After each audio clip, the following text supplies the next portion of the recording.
Hello everyone, this is Prem Kumar and welcome to this new lecture to talk about the data instance first design pattern.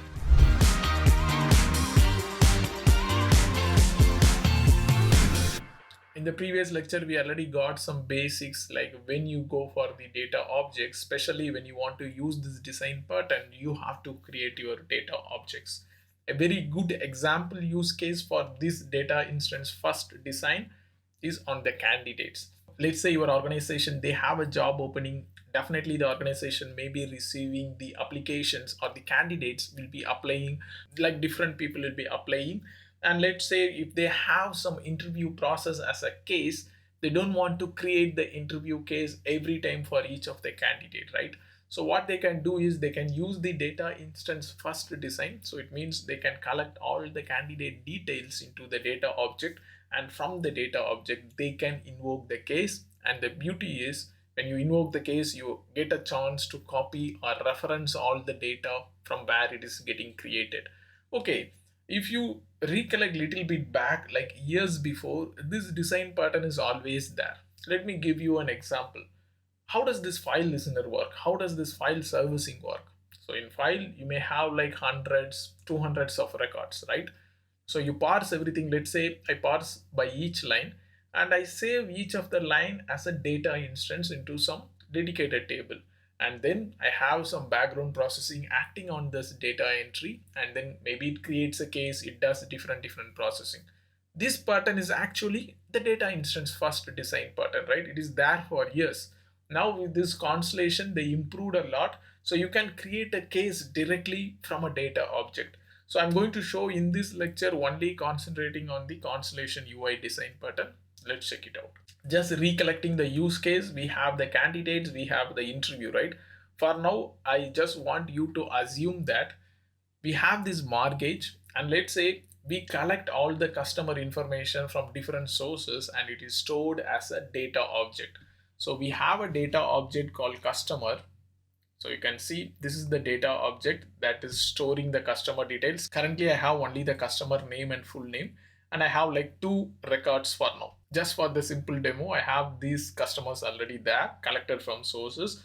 Now for example, I have to create a new mortgage request for this customer, for prime customer. I have to do it. So how to do it? Already we have a case type called mortgage, and they have a data model for the customer. So they use the customer data object. There is a data reference property already created for it. I will say why these are kind of prerequisite. And for testing purpose, I also have the view there I use this customer reference property. Okay, now let's go back to the data type and let's see how to invoke creating a new case from an existing data object. So we assume that already the data instance first is already implemented, so that's why we collected two records for this customer. Now if you open the data object, go to the actions tab, there you can perform different operations from each of the data entry. So there are two options available. One, you can create a case. Second, you can update detail. So it means, let's say you have a repeating grid with all the customer detail. If you want to update some customer detail, you can very well use this update details. So I'm going to add both the actions, and I will also add an option to create a case. Okay. Now for updating a case, you can configure a view. So you can either add the customer name and full name, so you can update both the values if needed. And then you can also have something like create case action. Here you can create a case. I want to create a mortgage case, and the field to store the data reference from this data object, I already have a property created. So make sure you create a data model property into the mortgage case type that reference to the data object from where you're going to invoke the case. Have this already defined to do a save. Very simple thing.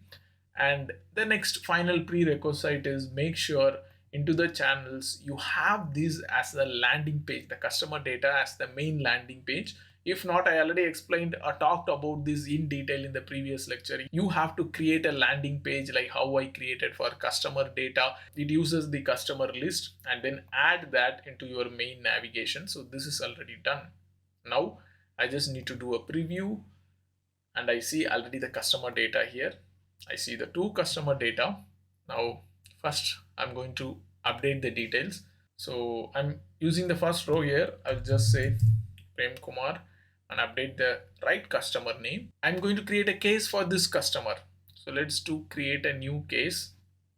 It is creating a new case M4020, and it has the reference of this data object which we created, right? The Prem Kumar, which is already pre-populated. So this is how you're going to create a new case from a data instance first design pattern. Okay, we'll end this short lecture here. One more lecture before we end this data design module. See you in the next lecture.